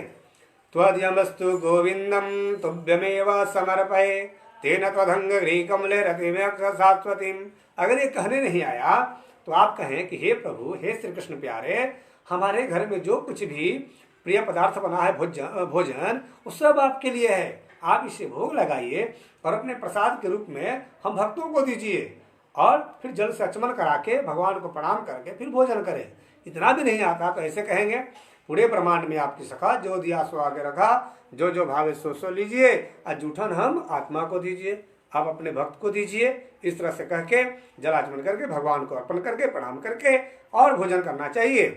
कहते हैं एकादशी के दिन हर प्रकार का अन्न जल मलमूत्र के तुल्य कहा गया है। इसलिए एकादशी के दिन कोशिश करें कि महीने में 2 एकादशी आती हो तो कम से कम 1 एकादशी को भी अन्न का त्याग करें, जल का त्याग करें, उस दिन भोजन न करें, बिना अन्न पानी के रहें, ताकि आप भगवान को भी प्रसन्न कर लेंगे और आपका पेट भी स्वस्थ हो जाएगा, शरीर भी स्वस्थ हो जाएगा। जो लोग एकादशी के दिन स्वेच्छा से अन्न खाते हैं वह पाप खाता है। खास करके अगर कोई ब्राह्मण एकादशी के दिन भोजन करता है तो वह पाप खाता है, इसमें संशय नहीं है। नारद एकादशी के दिन प्राप्त होने पर गृहस्थ को चाहिए कि वो कदापि अन्न न खाएं और नहीं खाना चाहिए। जन्माष्टमी के दिन, महाशिवरात्रि के दिन, रामनवमी के दिन ये वह भी जो अन्न खाता है वह दूने पाप का भागी होता है। जो सर्वथा उपवास करने में समर्थ न हो वह फल फूल और जल ग्रहण करे। जो दिन भर उपवास नहीं कर सकता वो फल फूल खा सकता है और जल भी पी सकता है। अन्यथा उपवास के कारण शरीर नष्ट हो जाने पर मनुष्य आत्महत्या के पाप का भागी बनता है। इसलिए शरीर से प्राण न निकल जाए ऐसा भी नहीं करना चाहिए। कहते हैं जो व्रत के दिन एक बार हविष्यान्न खाता अथवा भगवान को नैवेद्य अर्पण करके प्रसाद भोग लगा के जो भक्षण करता है उसे अन्न खाने का पाप नहीं लगता, वह उपवास का पूरा फल प्राप्त कर लेता है। नारद गृहस्थ, शैव, शक्त, विशेषतः वैष्णव, यति तथा ब्रह्मचारियों के लिए यह बात बताई गई है। जो वैष्णव पुरुष नित्य भगवान श्री कृष्ण के नैवेद्य प्रसाद का भोजन करता है वह जीवन मुक्त हो प्रतिदिन 100 उपवास व्रतों का फल पाता है। बोले श्री कृष्ण कन्हैया लाल की जय। इसलिए बिना श्री कृष्ण को भोग लगाए कुछ भी ग्रहण न करें। उपवास सामर्थ्यश्च फल मूल जलम दिवे नष्टे शरीरे सा भवेदन्यथा च आत्मघातकः सकृजं भुक्तें हविष्यानं विष्णो नैवेद्यमेव च न भवेद प्रत्यवायी स चोपवास फलम लभे। जो वैष्णव पुरुष नित्य भगवान श्री कृष्ण के नैवेद्य प्रसाद का भोजन करता है वह जीवन मुक्त हो प्रतिदिन 100 उपवास व्रतों का फल पा लेता है। इसलिए घर में जब भी भोजन बनाए तो वही बनाए जो भगवान को भोग लग सकता है और भगवान को भोग अर्पण करके ही ग्रहण करें। संपूर्ण देवता और तीर्थ उसके अंगों का स्पर्श चाहते हैं जो नित्य भगवान को भोग अर्पण करके श्री कृष्ण जी को अर्पण करके खाता है। उसके साथ वार्तालाप तथा उसका दर्शन समस्त पापों का नाश करने वाला है। यतियों, विधवाओं और ब्रह्मचारियों के लिए तांबूल भक्षण निषिद्ध है, यानी सबके लिए पान नहीं है। यानी भोजन के बाद पान खाना चाहिए लेकिन उसमें कत्था नहीं डालना चाहिए, क्योंकि पान खाने के लिए है तो खाएंगे कैसे, कत्था होगा तो कैसे खाएंगे। इसलिए बिना कत्थे का पान बनवाए भोजन के बाद खा जाए तो इससे क्या होगा, भोजन के बाद जब खा जाएंगे तो आपका भोजन का पाचन बढ़िया होगा। कहते हैं समस्त गृहस्थों के लिए जो अभक्त है उसका वर्णन सुनो। जो सब किसी को भी सेवन नहीं करना है, तांबे के पात्र में दूध नहीं पीना चाहिए, जूठे बर्तन या अन्न में घी लेकर खाना, नमक के साथ दूध पीना तत्काल गोमांस भक्षण के समान माना गया है। जूठे बर्तन में कभी घी ना खाएं, अन्न में घी लेकर खाना, नमक के साथ दूध पीना तत्काल गोमांस भक्षण के समान माना गया है। कहते हैं कांसे के बर्तन में रखा हुआ एवं द्विज जो बाएं हाथ से जल पीता है वह शराबी माना जाता है। इसलिए कभी भी खड़े होकर बाएं हाथ से जल न पिए और समस्त धर्मों से बहिष्कृत है वो। सुन मुने, भगवान श्री हरि को निवेदित न किया गया अन्न, खाने से बचा हुआ जूठा भोजन, तब पीने से शेष रहा जूठा जल, ये सब सर्वथा निषिद्ध है। कार्तिक में बैंगन न खाएं और माघ में मूली, तो श्री हरि के शयनकाल चौमासे में कलम्बी का साग न खाएं। सफेद तार, मसूर और मछली, ये सभी साधु संत ब्राह्मणों के लिए वर्जित है और समस्त देशों में त्याज्य है, कहते हैं। और प्रतिपदा को, एकम को कभी कोहड़ा ना खाएं, एकम के दिन कभी कोहड़ा ना खाएं। द्वितीया को छोटे बैंगन, छोटा वाला बैंगन जो होता है ना, वो ना खाएं, अथवा कटहल ना खाएं। भोजन, कहते हैं अगर कहीं गलती से भोजन कर लिया तो उसके दोष से छुटकारा पाने के लिए भगवान श्री कृष्ण का भजन करें। कहते हैं तृतीया को परवल खाने से शत्रुओं की वृद्धि होती है। तृतीया तिथि को परवल अगर खा लिया गलती से तो अनावश्यक आपके घर में शत्रु पैदा हो जाएंगे, आपके आस पड़ोस में लोगों से शत्रुता पैदा हो जाएगी, कहते हैं। और अतः उस दिन उसे नहीं खाना चाहिए। चतुर्थी को उपयोग में लाई हुई मूली धन का नाश करती है, इसलिए चतुर्थी को मूली ना खाएं। चौथ को, पंचमी को बेल खाना कलंक लगने में सहायक होता है। पंचमी को जो बेल खाते हैं ना, उन्हें किसी कारणवश कलंक लग जाता है। षष्ठी को नीम की पत्ती न चबाएं या उसका फल दातुन मुंह में न डालें, इससे उस पाप से मनुष्य को पशु पक्षियों की योनि में जन्म लेना पड़ता है। सप्तमी को तार का फल खाया जाए तो रोग और शोक को बढ़ाने वाला है, शरीर का नाशक होता है सप्तमी को तार का फल खा लिया तो। अष्टमी को नारियल फल खाया जाए तो उससे बुद्धि का नाश हो जाता है। नवमी को लौकी और दसवीं को कलम्बी का साग सर्वथा त्याज्य है। नवमी को लौकी न खाएं, दसवीं को किसी प्रकार का साग न खाएं। एकादशी के दिन सेम, चावल और भी कोई अभक्ष्य वस्तु, बैंगन इत्यादि ये सब न खाएं। द्वादशी को पोए का साग न खाएं। और त्रयोदशी को बैंगन खाने से पुत्र का नाश होता है। त्रयोदशी के दिन, तेरस के दिन बैंगन खाने से पुत्र का नाश होता है। मांस सबके लिए सदा वर्जित है। कोई कहते हैं कि हाँ तो सब खाने के लिए बना है, तो आज कोरोना ने समझा दिया कि नहीं, गलती करो ना, क्योंकि गलती करोगे तो एक आदमी गलती करता है, पूरी सृष्टि को भुगतना पड़ता है। चीन की गलती आज पूरी दुनिया भुगत रही है, इसलिए करो ना। क्या करो ना? कोई गलती करो ना, अन्यथा एक व्यक्ति का पाप पूरी दुनिया को भोगना पड़ रहा है। तो ये धर्मशास्त्र में पहले ही से कहा गया है कि मांस मछली सबके लिए सदा वर्जित है। ये कहाँ लिखा हुआ है? भागवत महापुराण के ब्रह्म वैवर्त पुराण के ब्रह्मखंड में ये सब वर्णित है। और 27वें अध्याय में पढ़ लेना, सब कुछ लिखा हुआ है। किसी भी व्रत के दिन, पार्वन श्राद्ध के दिन, प्रातःकालीन स्नान के समय सरसों का तेल और पकाया हुआ तेल उपयोग में लाया जाए तो उत्तम है। अमावस्या, पूर्णिमा, संक्रांति, चतुर्दशी, अष्टमी तिथियों में, रविवार को, श्राद्ध और व्रत के दिन स्त्री सहवास तिल के तेल का सेवन निषिद्ध है। कब कब? अमावस्या के दिन, पूर्णिमा के दिन, कोई संक्रांति पड़ जाए उस दिन, चतुर्दशी तिथि को, अमावस्या तिथि को, रविवार को, अष्टमी तिथि को, पूर्णिमा के दिन को स्त्री का संग न करें। और तेल का भी सेवन, तिल के तेल का सेवन इन तिथियों में न करें। सभी वर्णों के लिए दिन में अपनी स्त्री का सेवन वर्जित है। और फिर से सुनिए एक बार, आप लोग गृहस्थ हैं सब लोग, आपके लिए जरूरी है। अमावस्या, पूर्णिमा, संक्रांति, चतुर्दशी, अष्टमी, आपके पिताजी का श्राद्ध का जिस दिन हो, व्रत के दिन, कभी भी रविवार के दिन स्त्री का सहवास न करें। और तिल के तेल का भी इस दिन प्रयोग न करें इन तिथियों में। ये सभी वर्णों के लिए दिन में स्त्री का सेवन सभी के लिए वर्जित है। रात में दही न खाएं, दिन में दूध न खाएं। और दोनों संध्याओं के समय सोना नहीं चाहिए सुबह शाम। जो इस समय सोता है उसका भाग्य सो जाता है। और कभी भी अपवित्र स्त्री से भोग न करें। रसलवा स्त्री के साथ समागम करना ये नरक की प्राप्ति के कारण है। रसलवा का उल्टा का अन्न नहीं खाना चाहिए। और कभी भी स्त्री अपवित्र हो तो उसको भोजन नहीं बनाना चाहिए, और उल्टा स्त्री के हाथ का भी भोजन नहीं करना चाहिए। कहते हैं इस तरह से हमने आपको गृहस्थ का धर्म बताया। अब कहते हैं और किसका अन्न नहीं खाना चाहिए?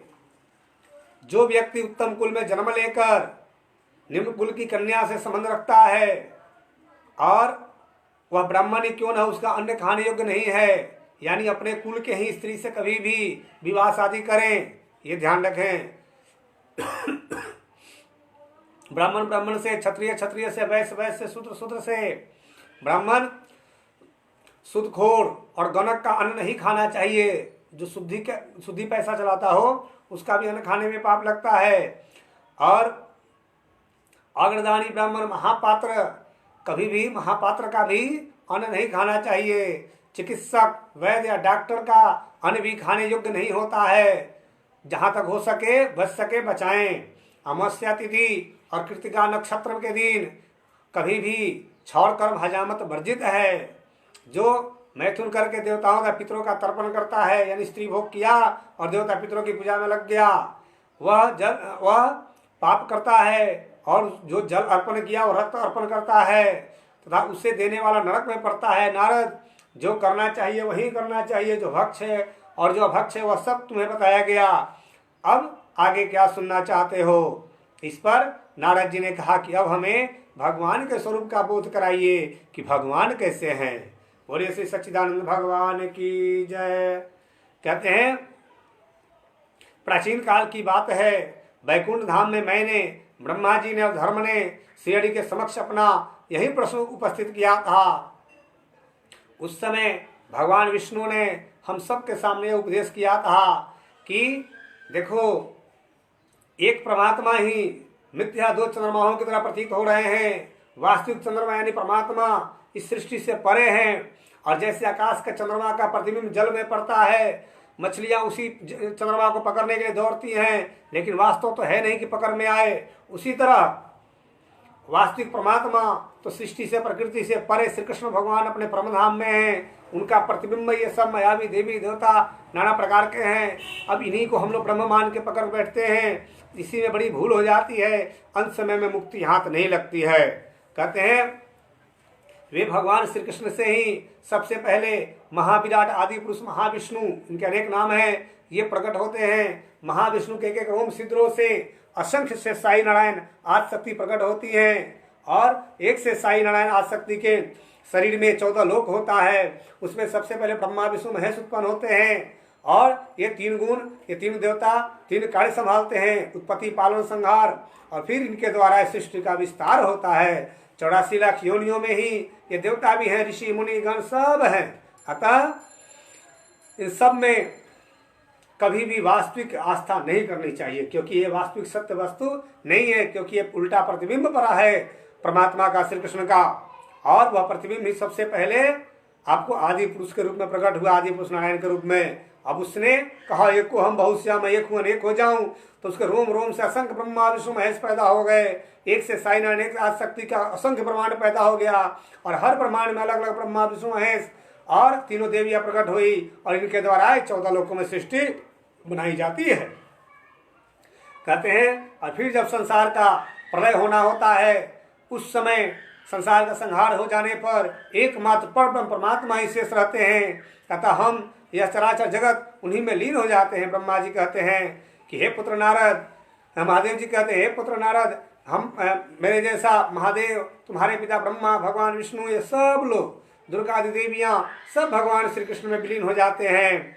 वह ब्रह्म मंडलाकार ज्योति पुंज स्वरूप है। ग्रीष्म ऋतु के मध्याह्न काल में प्रकट होने वाले कोटि कोटि सूर्यों के समान उसका प्रकाश है।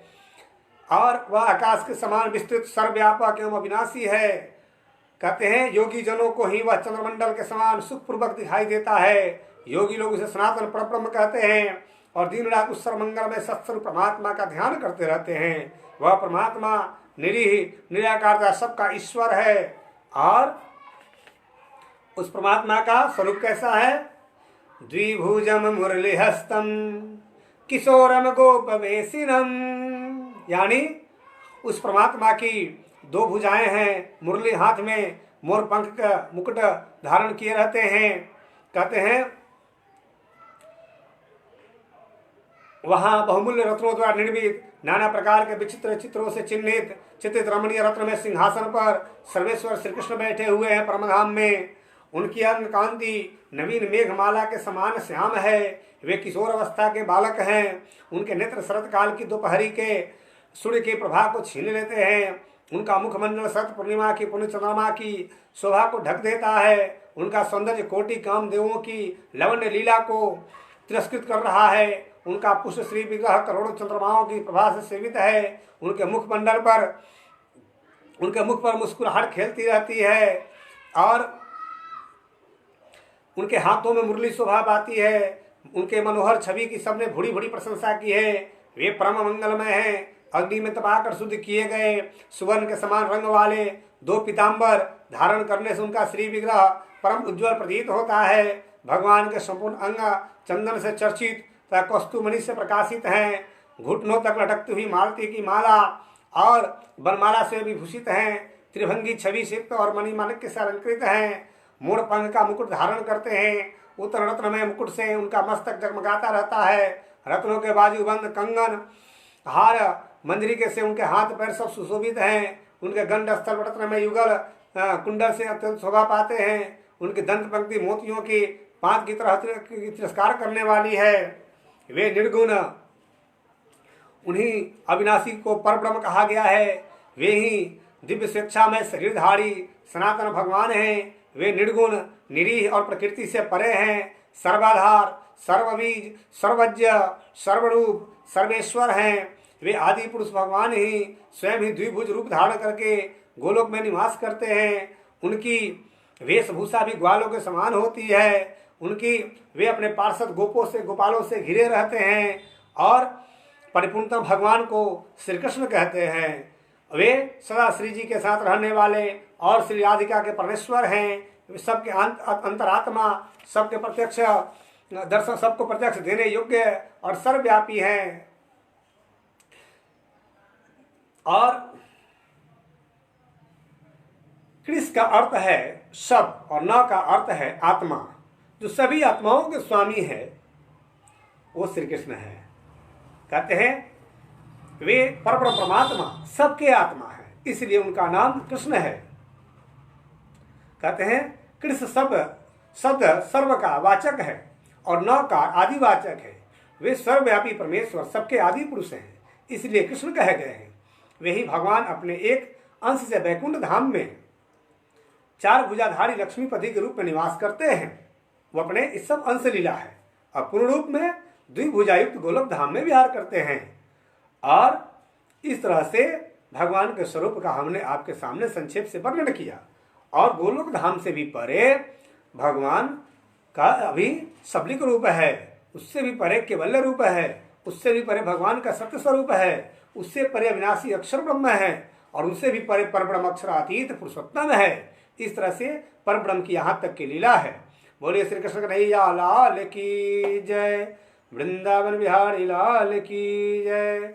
अब वहां से महादेव से ज्ञान प्राप्त करके नारद जी नर नारायण के आश्रम पर आए। आगे का प्रसंग हम कल सुनाएंगे। आज के लिए इतना ही। बोलिए श्री वृंदावन बिहारी लाल की जय। जय जय श्री राधे। श्री कृष्ण शरणं मम जय, श्री कृष्ण शरणं मम, श्री कृष्ण शरणं मम जय, श्री कृष्ण शरणं मम, श्री कृष्ण शरणं मम जय, श्री कृष्ण शरणं मम, श्री कृष्ण शरणं मम जय, श्री कृष्ण शरणं मम, श्री कृष्ण शरणं मम जय, श्री कृष्ण शरणं मम, श्री कृष्ण शरणं मम जय, श्री कृष्ण शरणं मम, श्री कृष्ण शरणं मम। श्री कृष्ण सच्चिदानंद पार ब्रह्म पूर्ण परमात्मा, इस नाम को भज भज के सदा सुख लो मेरी आत्मा। श्री कृष्ण सच्चिदानंद पार ब्रह्म पूर्ण परमात्मा, पूर्ण परमात्मा। बोले श्री कृष्ण कन्हैया लाल की जय, राधा रानी की जय, वृंदावन बिहारी लाल की जय, सदगुरु देवचंद्र जी महाराज की जय, सदगुरु श्री प्राणनाथ प्यारे की जय, श्री गुरु जी महाराज की जय, विद्या भिनंत बुद्ध निष्कलंक भगवान की जय। जय जय श्री राधे। तो आज की कथा यहीं तक। आप अपने घर में रहें, सुबह हमारे साथ 2 घंटा योग करें, शाम को 1.5 घंटा के आसपास भागवत कथा श्रवण करें, दिन में आत्मचिंतन करें, अपने बच्चों के साथ रहें, परिवार के साथ रहें, बाहर ना निकलें और अपने आप को बचाएं, समाज को बचाएं, राष्ट्र को बचाएं।